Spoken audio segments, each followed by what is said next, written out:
Not with a Bourke, but Yeah, Wednesday I got an appointment to go see Constant Pressure up there in Pennsylvania. that's what you mentioned. And hopefully I'll be able to solve a few more of the more intricate problems. One being the fuel and air ratio, which is supposed to be about 80 to 1 on this particular engine, where a normal engine's about 14 parts air to 1 part fuel. This one runs 80 parts air to fuel. It does smoke considerably, and I think I found the reason why on that also this morning. The crankcase breather I've got here does not allow for the oil to flow back as evenly or as easily as it should. This little breather here just comes straight up to the air box, and I think it may be just pumping up too much oil up into the air breather.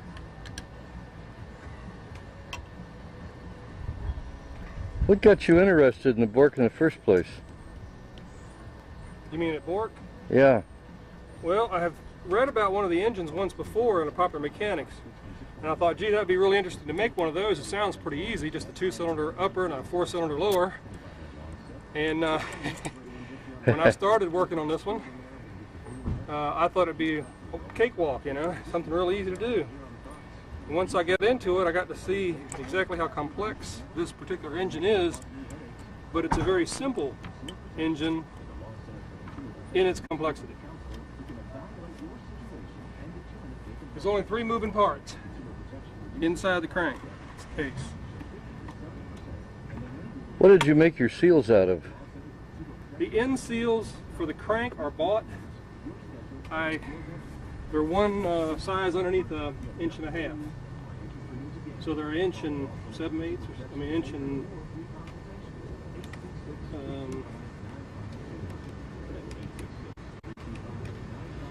I forget the size. It's 1.375 right now. It's just the next size below 1.5 inches.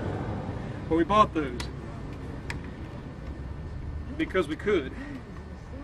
We had to pour our bearings. We got fuel.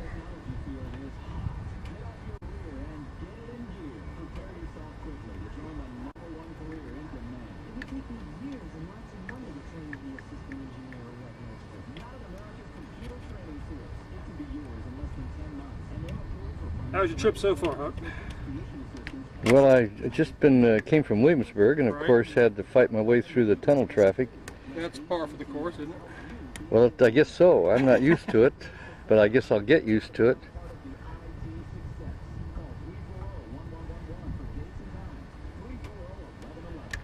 Okay, I guess we're pretty much there to turn it over now and hear the noise and see the smoke. Get on this side so I can adjust the throttle as a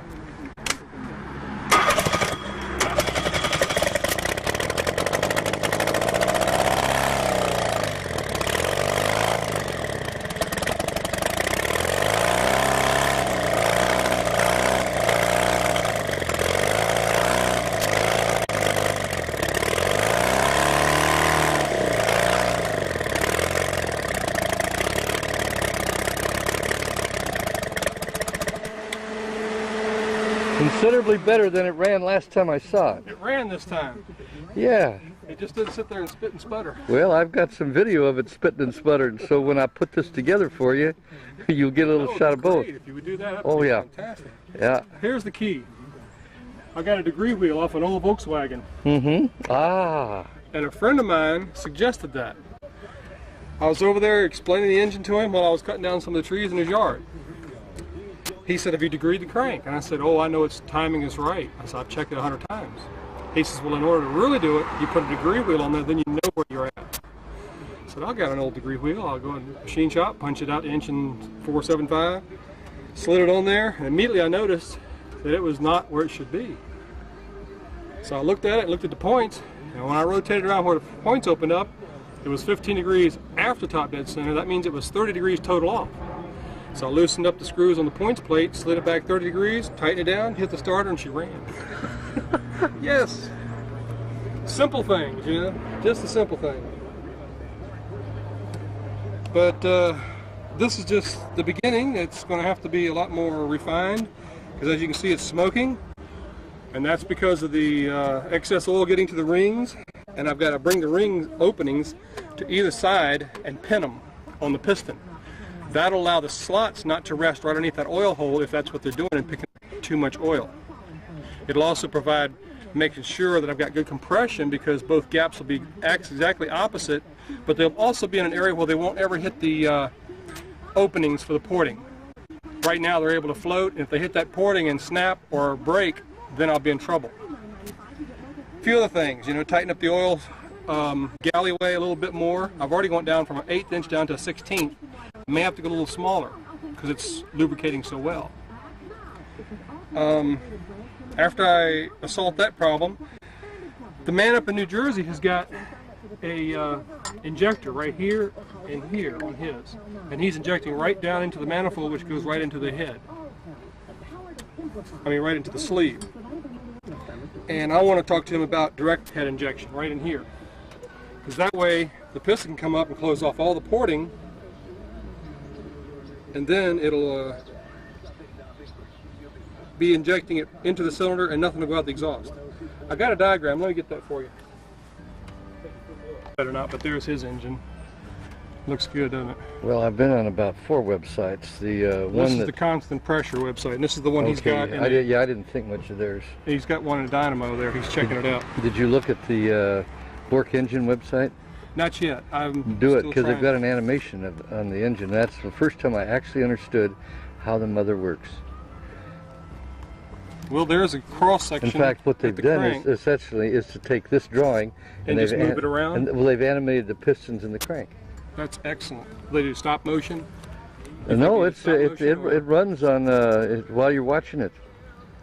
You can't once it starts, you can't stop it, but it runs for maybe 10 seconds. Oh, okay. And then you have to bring up the page again to get it to run again. Okay. But that was. But this is the basics of it right here. If you want to take a quick look, the air intake will come down into the green areas, and they'll travel into and underneath the piston. It's trapped under there approximately 2 volumes here to 1 volume above. As the piston comes back down under load, it's compressing the charge. When it gets to the bottom, the ports on the piston open to the ports in the sleeve to a bypass chamber, squirting out the exhaust gases and putting in fresh charge. These little tabulating fins here swirl the dense new mixture to the top of the cylinder, hopefully so none of it goes out the exhaust. I have to add those tabulating fins. I have not done that yet on mine. Controlled vortex combustion chamber. Yep.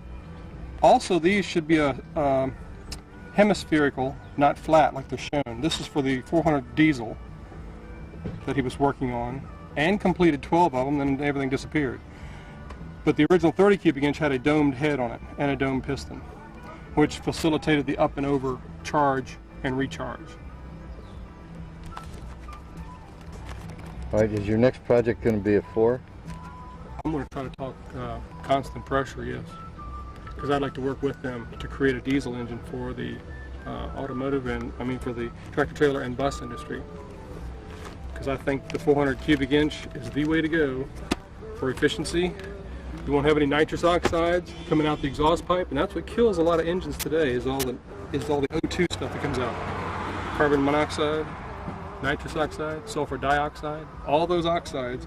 Everybody's saying, well, why is there so much pollution? Well, you've thrown so much air in there, and you throw so much more fuel, and only so much fuel can be absorbed or chemically changed by so much oxygen. After that, you get oxides. This particular engine that Bourke creates a high enough temperature with a lean enough charge to match the oxygen with the hydrocarbon that goes in the cylinder. And after they take place, and if there's any extra oxygen, the hydrogen and oxygen combine to make water. Well, this thing actually, although it works on a different principle, is in many regards a close relation to a Wankel. A Wankel? Yeah, because this will burn anything. And so in will the that Wankels. respect, but I don't see the Wankel getting the extreme lean charge. Because no, it's a wet engine.